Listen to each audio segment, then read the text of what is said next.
Hello, and welcome to the Infinite Love Podcast. This is a place where we share how love can transform negative emotions and pain into strength. We talk about all things related to love, positivity, and kindness. And I am your host, Corinne Camara. Welcome to episode 23, From Secondary Infertility to Birth Work. Dr. Sierra Bizzell is a secondary infertility survivor, health and fertility coach, master herbalist, birth doula, and lactation educator. Sierra is a reproductive justice advocate, and she helps people by providing support to those dealing with infertility and adoption issues.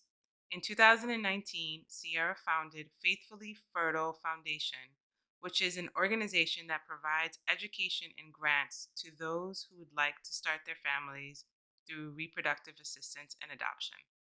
In this episode, Sierra shares her powerful birth story, which led her down the path of becoming a birth worker. Let's get into today's episode. Hi, welcome to the Infinite Love Podcast. And today we are talking to Sierra. Thank you so much for being here. Thank you for having me. I'm so excited to be here today. So, you are all about the birth world, which is something I'm really passionate about. So, I'm so excited to learn about your story and how you evolved in this work. So, I always start out the podcast talking about the love lesson. So, what in your life brought you to a place of extreme pain and transformation where you decided to take that experience and it became your life's work? Right. So let's see, how much time do you have? um, it's kind of a long story, but I'll make it short. In 2009, my husband and myself, we kind of just got pregnant with my oldest daughter, weren't really trying, and everything went well. You know, we were college sweethearts. We were excited because we had gotten married like right after college. So it was kind of, just what you do, right? You have a baby. So I did lots and lots of research. I made sure that I had a midwife. I watched documentaries. I was ready to give birth. And then about, I want to say at the 38-week mark, because my daughter she was born November 4th. So about the 38-week mark, she kind of started running out of space. She was moving, but she wasn't moving as much. And then on my birthday, which is 11 days before she was actually born, she had not moved much at all that day. So I went to the doctor on my birthday, and my midwife was like, okay, she's running out of space. And if she hasn't come by her due date, which was November 2nd, and, then we're going to have to induce you. So November 2nd came and went, and she still was not here. And they sent me to the hospital on the 3rd to be induced. Well, when I got there, I found out that I was already in labor, but they continued with the induction process anyway. And I went through all the pushing, all that fun stuff, natural labor, didn't have any drugs. And I started to push, and then push, nothing was happening.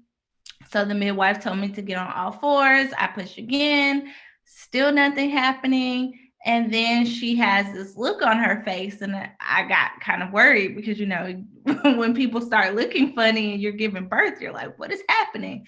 But again, I'm like, okay, maybe it's fine. She's like, well, your baby's heart rate was dropping and she is face up. For those of you who don't know, babies are supposed to be head down, face down. She was head down, but she was face up. So she said, I'm going to go get the doctor. At this point, I had been in labor for about 11 hours, and I knew, okay, this is going to be a C-section. Like this is it. I did all of this for nothing. It's going to be a C-section. And sure enough, the doctor came in and they whisked me away and they did a C-section.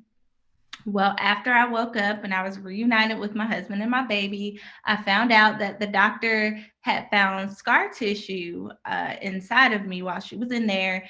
And she decided to take it upon herself to scrape it off without my consent.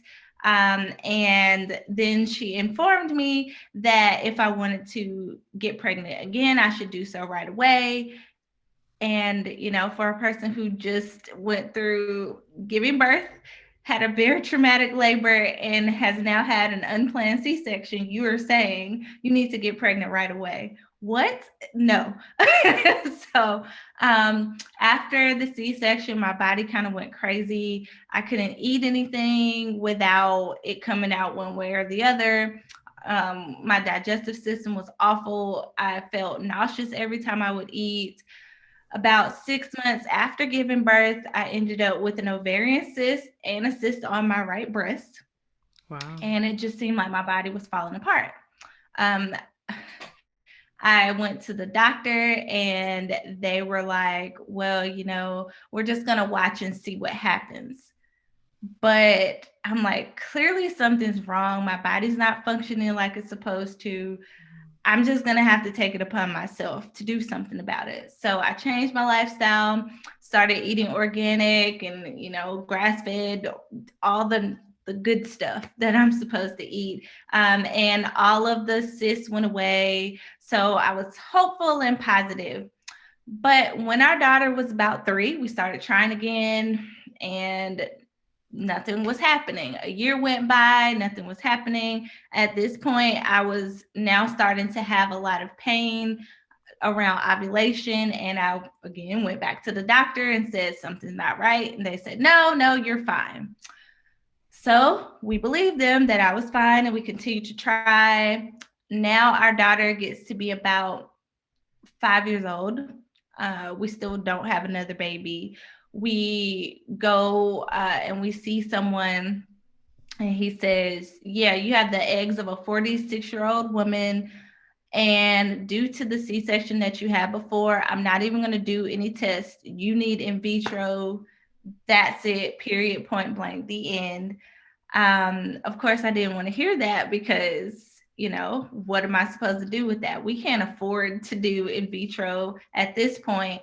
And I had a baby before. This is not supposed to happen. I ended up going back to the doctor that performed my C-section, and she sent me to a specialist who decided to actually go in and look and see if he could see anything. He goes in to do a laparoscopic surgery to see if he can possibly unblock my tubes, because we did find out that they were blocked. And he says to me, after I wake up and find out that I have now lost my fallopian tubes, he says to me, yes. While I was in there, I found a lot of scarring near your fallopian tubes. One of them had opened. I was able to do that naturally on my own. But he said the doctor, when she did your C-section, the way that she did it, I don't know what happened, but it caused your fallopian tubes to pull upward and turn backwards and fuse to the front of your uterus. They were so far gone and stretched at this point that he could not save them. So in order to keep me from having an ectopic pregnancy, because now my right fallopian tube is open, he removed them. And my husband had to make that decision while I was asleep. No one asked me anything once again. So, after going through all of this, I was very, very hurt. Didn't really know how to process any of the things that had happened. And prior to having the surgery, in between there, my husband and myself, we adopted 2 children. So we adopted because I always wanted to have 2 children and adopt 2. And, I thought that it would happen at a different time. But, here I was thinking that we were going to get to have the second baby. And now I wake up and I don't have fallopian tubes. And again, I'm at, you need in vitro. And all of this was caused because no one listened to me throughout the process. Mm-hmm. No one heard me when I said, hey, I'm in pain, because he said, had something been done earlier, then I probably would have been able to save them. So with going through all of that and trying to process everything that was happening, I realized one day that I had two choices. One, I could be bitter and angry about what had happened, or two, I could use what happened to me to fuel my fire to then go and be an advocate for others. And that's what I decided to do. So in 2016, I became a birth doula. And after that, in about 2018, I started supporting people with fertility issues. And then in 2019, I started a nonprofit to help people be able to afford fertility treatments and adoption. So I used what had happened to me to be able to then go and support and encourage others. Thank you so much for sharing that. It's such a powerful story. And I feel like so much of that is never spoken about. The fact that doctors don't necessarily listen to us, especially Black women. They don't listen to Mhm. us. And it's it's terrible, like that, to not feel like people are hearing you. And I often tell my clients, like, if you are feeling something and a doctor isn't taking you seriously, go see another doctor in another hospital. Like, keep pushing, because no one knows your body more than you. Yeah. Yeah, absolutely. So becoming a birth doula is wonderful. I think doulas are amazing angels. And how do you utilize all the information that you have now with COVID? Are you able to do the birth doula work? Can you go in the hospitals? Yes. So here in North Carolina, well, in Greensboro specifically, where I am, they have a program in the hospitals where if you go through the onboarding process Mhm. through the hospital, meaning that you're up to date with all your vaccines and you have gone through their orientation and all of the things that you need to do to be able to work there, then you can go into the hospital and support people. So I have gone through that and I'm able to support people in my area. And I also have supported people virtually as well. Okay, nice.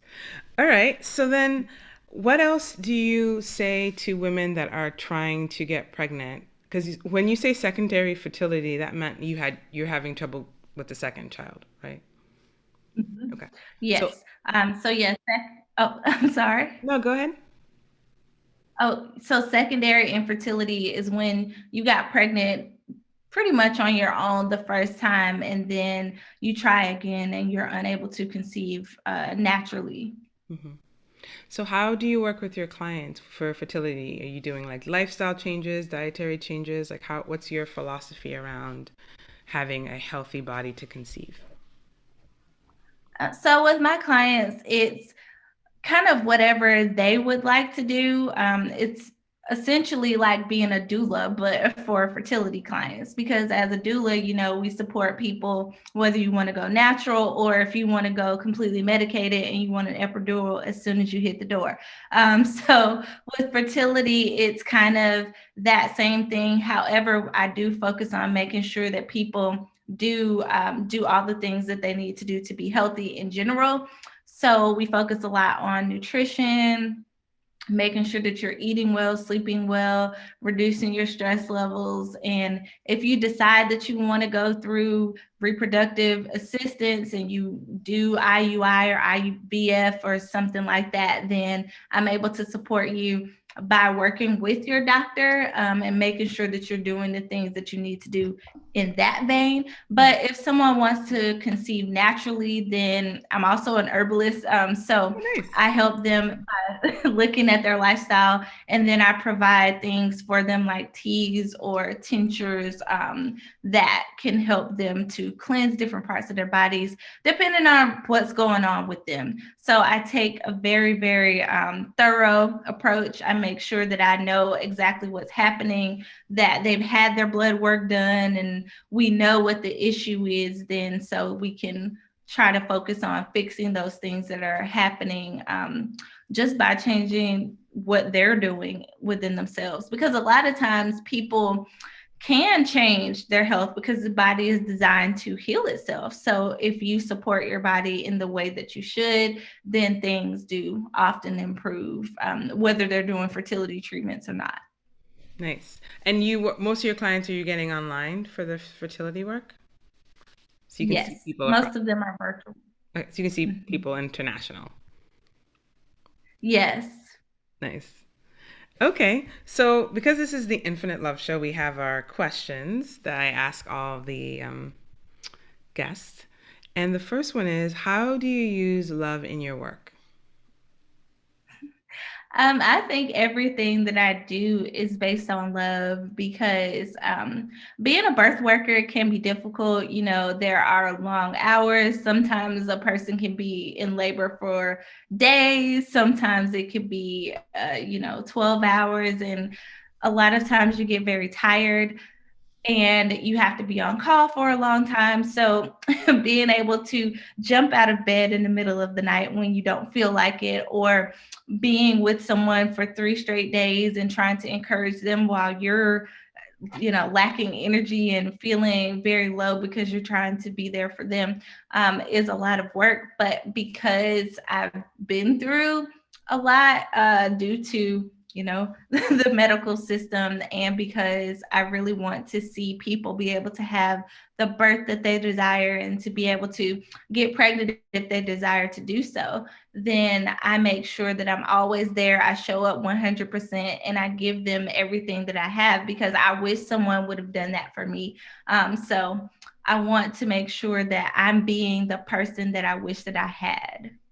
Yeah, totally. And how does your work as a birth worker, how is it used to serve humanity? Well, being a birth worker is, the start of humanity. Birth is how Absolutely. we get here. Yeah, birth is how we enter into the earth. So I think in making sure that I'm supporting parents in starting this journey, I'm helping them to not only create healthier babies because they're creating healthier lifestyles and making sure that their bodies are functioning properly. So that's one way, but also just being able to help them prepare for parenthood because being a parent is hard. And when you're starting out and you don't know what to do or how to take care of your baby, or you feel like you're not going to be a good parent and you second guess everything, having someone there to be able to support you is so needed. So I think I'm giving people the tools that they need in order to be better for themselves, which will then help them to be better parents. Beautiful. Do you do like postpartum doula work as well? No, I don't do postpartum doula work, but after my clients give birth, I often see them twice just to make sure number one, they're okay, and number two, that they have everything that they need. I like to tell my clients that I don't kick you out after you give birth. I'm still there in the background, kind of like a sister or a friend. So if you need something or you have a question, you can text me. I'm also a lactation educator, so sometimes people will have questions about breastfeeding or chest feeding, and just how to do simple things. Sometimes it's something as simple as, hey, my baby just spit up. Is that okay? And other times it's like, every time my baby drinks milk, it seems like they're getting a rash. What do I do? So I'm just there to offer support no matter what it is that they need. Yeah. And how old are your kids now? My kids are 11, 8, and 4. Nice. It's a handful of kids. You got Yeah. kids.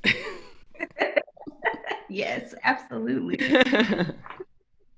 So, what does it mean for you to be a positive force of goodness in the world? What does it mean for me to be a positive force of goodness? I think that being a positive force of goodness is just showing people, essentially what you would think about when you think about God or a higher power, just being an extension of that. And for me, that means that once again, I give all of myself to those around me. I make sure that everybody's okay. I am always making sure that friends are taken care of, that family members are taken care of, and that I am doing positive things for the world. So I offer nutritional advice to people often and all the time. I make sure that everybody knows how to eat well, how to take care of themselves. So I just try to show people how to become better, and I try to live my life in a way that makes people want to connect with me, so that then, maybe something that I do or something that I can say will make them feel good about themselves, or just make them want to make changes in areas where they may not be doing as well. So I try to live my life just, in a way to make people want to be a part of it and be able to be open to me helping them, and then being, a part of their village. Yeah, that's really beautiful. And what do you do for yourself? Because it seems like you give a lot. So what's your self-care? What's your self-care routine? My self care routine actually starts in the morning. And this is something that I've been doing for I want to say about a year. I started off and on last year, but kind of got a bit distracted. So I started over later in the year, and now I've continued into this year. But what myself and my husband do is we get up in the morning around 5. He gets up at 4:45, and he goes off to exercise with his personal trainer or whatever he's doing that day. And then I will come into my office and I set up a little area where I can exercise, meditate, breathe, and journal. So I will get up and I will just be for a little while. I give myself 2 hours before my children get up and start doing anything, just so I can have time to myself without them or without anybody else. I make sure that I go to bed on time. I eat well. I exercise probably about 5 times a week. Sometimes I might do 7 days a week, just depending on how the week is going. Because exercise is important to me. I love doing yoga. It keeps me grounded. It keeps me relaxed. And I also make sure that I get to bed, like I said, on time. And on the weekends, I will do things like face masks, or I recently got into vegan nail polish. Oh, nice. So I spend time pampering myself on the weekends. Yoni steaming, I love that as well. I just, again, get to lock myself in the bathroom. Mommy's busy, nobody bother me. My husband will kind of get them and take them away. Pre-COVID, I was able to hang out with friends and, kind of get away. But now we're having to plan virtual get-togethers. So Yeah. just really trying to make sure that I take out time for myself, because if I don't, then I know that I won't be able to pour from an empty cup. So I do really try to make time for me as well. That's great. So just because you mentioned yoni steaming, and I'm a big yoni steamer and vaginal steamer. So can you tell the audience what that is? Yes. So yoni steaming is a very, very ancient practice. It's been done in many different cultures, but essentially what you do is you take some herbs, you can boil them in some hot water, and then you take the steam, you take the herbs. Some people like to use it as like the tea and take the herbs out and then put it in the bowl. Other people like to have the herbs in the hot water in the bowl, however you do it. And then you sit there for 15, 20 minutes. Some people sit there longer, and you let the steam go into your vaginal canal and cleanse and, fix the things that are going on inside of you. So that's essentially what it is. And I think that it works very well. It's done wonders for me. I enjoy doing it. It's very, very relaxing. And I'm sure that you probably feel the same way. Yeah, I know. I love it. I have a vaginal steam stool in my office that I have for my clients, and I use myself. And it helps to relax the whole pelvic floor. And so, and the pelvic floor is the bottom of the nervous system, the end of our spine. So when you relax the whole pelvic floor, you relax the whole nervous system. And for me, everything in life, if you're not relaxed, it just makes it much more difficult. And energy can't Mm. move in the body when it's tense and tight.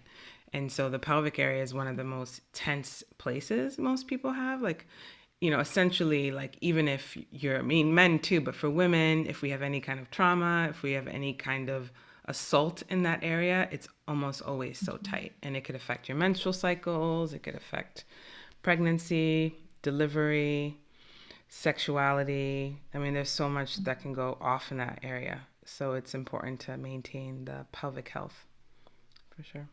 Wow, yeah. And I really love that you said that, because I get clients often that ask me, hey, will Yoni Steaming help with my fertility? And I'm always like, of course, it will help. It definitely won't hurt. So, you should absolutely give it a try. But now that you brought even more information, I'll be sure to share that with them as well. Yeah. It's amazing. I mean, it doesn't fix everything. It's not a fix all, but it definitely can help, especially with fertility. And a lot of times fertility, at least with my clients, a lot of it is stress. A lot of the times it's a lot of stress and it's hard, like trying to get pregnant over and over and miscarriages and losses, and it's a lot. It's emotionally taxing, and I think a lot of people don't talk about that aspect. I mean, it's physically taxing, but it's emotionally taxing. Like, a lot of the women Yes. are like, it's hard. It's a hard journey, and it's also a very isolating one because a lot of it, most people don't are not talking about it, their fertility struggles with their coworkers. It's not Right. something you share. So there's a lot of shame around it. It's a painful journey. So I'm happy that there's people like you in the world that can bring more light and love into it so people can feel supported while they're finding their way to their growing their family. Wow. Well, thank you. I do agree with you 100%. When walking through all of that, one of the main issues is having problems with loving yourself because you then start to question your ability to be able to give birth. And a lot of people tie that to their worth. Right. So if I'm unable to give birth, then I'm not worthy of anything. It can cause problems, like you said, with sexuality. Why should I even have sex? I'm not going to get pregnant. It can cause you to be depressed. It can cause a lot of anxiety. So it just really does a lot to the body, and the mental state that you go into is just very, very dark. And it's not a great feeling. And because people don't talk about it, it makes you feel like you're the only person going through it. I really felt like a unicorn, just kind of off by myself. Like everybody else seemed to be getting pregnant, and here I was like, oh, okay. Well, you kind of start out and it's like, okay, we both had babies at the same time. Yes, now you're having your second. Oh, now you're third. And now you're fourth. And then with me, because my daughter had gotten so old, she started to look at me and be like, what's happening? My Mhm. friends are having siblings. What are you doing?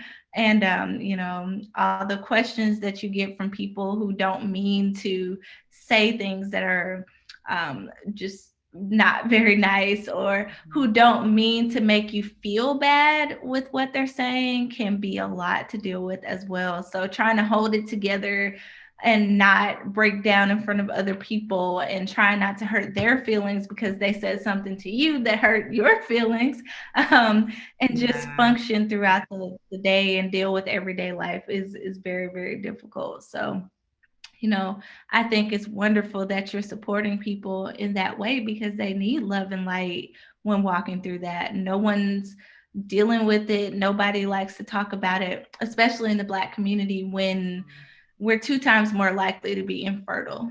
But that's not something that you hear about. You just see your older aunt who didn't have children and nobody ever says why. Mhm. Or, maybe in my case, my parents, they had one child, which was me, but my mom suffered a loss before I was born. And it wasn't something that we talked about. I didn't know that she had an incompetent cervix until I started going through my own journey. And that's when she opened up. But, had that been something that we talked about before all of that, or had I known that I had aunts and uncles who had gone through that, it would have been a little bit easier for me. But because we just keep it to ourselves, I think it really does a lot more harm than good because people feel like they're alone. Yeah, I mean, it's not something that's shared because of the shame of like not feeling like a woman, right? We're so much of our identity as a woman is being able to reproduce. And you're right. I mean, if I think these are conversations moms should have with their daughters. Like when I had really painful menstrual cycles, and when I asked my Mhm. mom about it, she's like, "Oh yeah, it's normal. I had them too." And like it was, she never explained to me like why I would get painful menstrual cycles. I mean, of course she didn't know. There's also the Mhm. education around women's health. We don't get taught things when we're little. Like I had no idea how big my cervix was. Where's my cervix? What is a cervix? What's a uterus? What are ovaries? Where are they located? How big is it? Because when you ask somebody how big where their wound is, they like point to the whole pelvic floor. And I'm like, no, it's actually the size of your fist. The whole reproduction cycle is a tiny space, but we're not taught basic things about women's health growing up, so we have no idea. And then we're kind of in the dark unless you're a healthcare provider like ourselves. Most women have no idea about their health, so it's really important to educate, and especially black women. And I think that the black community doesn't get to get educated on alternative ways of thinking about the body. And our diets are terrible. Like a lot of black communities live in food deserts, or they don't even have access to fruits and vegetables and antioxidants and all the things that would help their body heal. So there's a lot of work that can be done in the community to help educate women about their health and their lifestyle, because a lot of fertility can be healed given the appropriate time frame, right? If you know this in your 20s, you can make a big difference. But if you find out in your 40s, there's not much you can do at that point. Yeah. And then Yeah, you end up, 45 with a full hysterectomy and I know I dealing can't. with dementia when you're 70, because Right. we don't know that all those things are connected, and they don't tell us that when they take out your ovaries that that can mess with your brain. Nobody talks about that part. So here we have, again, aunties and grandmothers who went through having full hysterectomies and then ended up with dementia or Alzheimer's, and we're just like, it's just something that happens in our family. No, No, it's not. it does No, it's not. not. Yeah, and That's not what happened. my heart gets broken every time a woman tells me she has a hysterectomy. Like doctors are so quick to take out women's body parts. It's baffling. Like you have a cyst on your back, let's say, do a hysterectomy. I mean, like they do it for almost anything. It's like you reach a certain age and they just want to pull out all your organs. And I'm just like, why are they so quick? It's like the number one surgery is a hysterectomy. And I'm just kind of like baffled. And a lot of times, if they had the right diet and they had the right herbs and time and yoga and mindset, water, like they could have probably healed. And so I urge women that, I had a client that had pelvic pain, extreme pelvic pain, and we were trying to figure out what was happening. What was happening? The doctor scheduled a hysterectomy. And I was like, I don't know. I think you should go get more tests. Go get more tests. And she did. And it turned out she had a really bad bacterial infection. Mm, And wow. she took some antibiotics. I got her on some herbs, blah, blah, blah. It cleared. And she was fine. Like, they would have Mm, taken out her whole thing. I was so yeah. upset. I was like, what are we talking about here? Like, they were just going to pull out everything. And it wasn't even the right organ. Anyway, Wow. let me get off my soapbox because I get so mad about it. I get so passionate about it because I'm just like, ah. So, anyway, so back to the questions. So, what do you love most about your life? I love that I'm finally doing what I feel like I was called to do. I've always kind of felt that I was supposed to be a birth worker, specifically a midwife, because that was just something that I had a desire to do since I was a young child. But in the process of growing up and, kind of thinking, oh, there's no way that I can do that. I'll have to go to school. I have to be a nurse. I'll have to do all these things. And I did go to school because I thought becoming a therapist would be so much easier than that, right? No. And then I gave birth to my daughter and I realized that I did not want to be a therapist anymore. And after having her, I kind of just found my purpose, and now I feel like I'm walking in it, and hopefully I'll get to midwifery one day. But like, I really just feel like I'm doing something great for the world, Yeah, and that I'm changing lives. So I'm really happy to be where I am. that sounds great. I love it. How do you feel you receive love? Hmm. I feel I receive love in very simple ways. I think, a simple person. I don't need, big, grand gestures of affection. I just really enjoy it when people, especially like my children, when they come in and say, I love you, mommy, or they give me hugs throughout the day. That makes me really happy. I love apples. I don't know, I've had that love my whole life, but I prefer apples to candy. So when my husband comes home with a bag of my favorite apples, Pink Lady, and he will just kind of sit them on the counter, and I'm like, "Oh, you brought me flowers." That's our ongoing joke, like, "Oh, you brought me flowers," because I don't like flowers, but I love apples. So little things like that really make me happy. When he cuddles me at night, I just feel really loved. Getting text messages from my clients saying, "Oh, I'm pregnant," or "Oh, my baby is doing really well. I figured out this breastfeeding thing." So just knowing that what I'm doing is making a difference makes me feel loved. And then getting just small gestures from those people around me. Mm. Oh, hey, I'm thinking of you, or I love you, or them doing something that shows that they care about me makes me feel loved. Oh, that's great. Okay, and when do you feel the most love? Hmm. I think I feel the most love when I'm at home in my own environment and I'm around those people that I love. I feel very content, very happy, free. So I think I feel most loved when I'm in my own space. I'm also an introvert, so like being outside of my space makes me feel uncomfortable anyway. Mhm. So being in my own little bubble makes me happy. Wonderful. And last question is, where do you feel love has created a miracle in your life? Huh. That would be super funny. So it's so interesting. The thing that led to all of the issues in my life was also the thing that caused me to find my passion.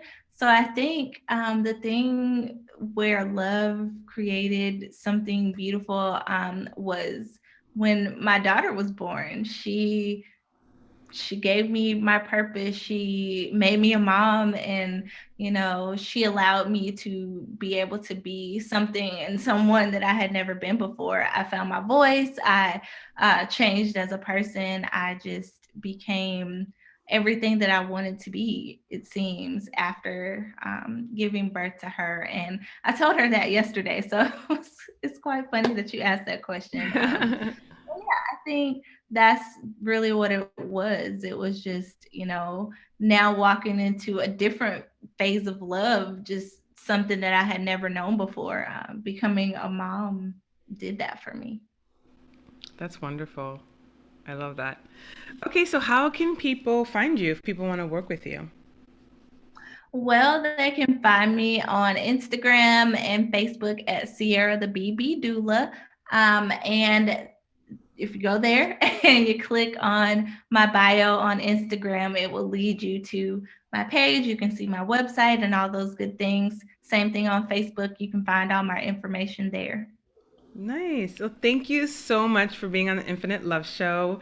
It was beautiful to have you on talking about the birthing world. It's such an important aspect of society, and I don't think it gets enough love and praise. And it's the most important part of being human, right? how we come into the planet. So thank you for taking up the cause and living your purpose and helping women birth beautiful children into the world. Thank you so much for having me. I really enjoyed being here with you. Oh, great. Well, sending you lots of love. Bye. Same to you. Bye. Thank you so much for listening. Please subscribe and tune in on Tuesdays for new episodes. For more information about me, please follow me on Instagram at Corinne J. Camara and my website, CorinneCamara.com. Sending you lots of infinite love.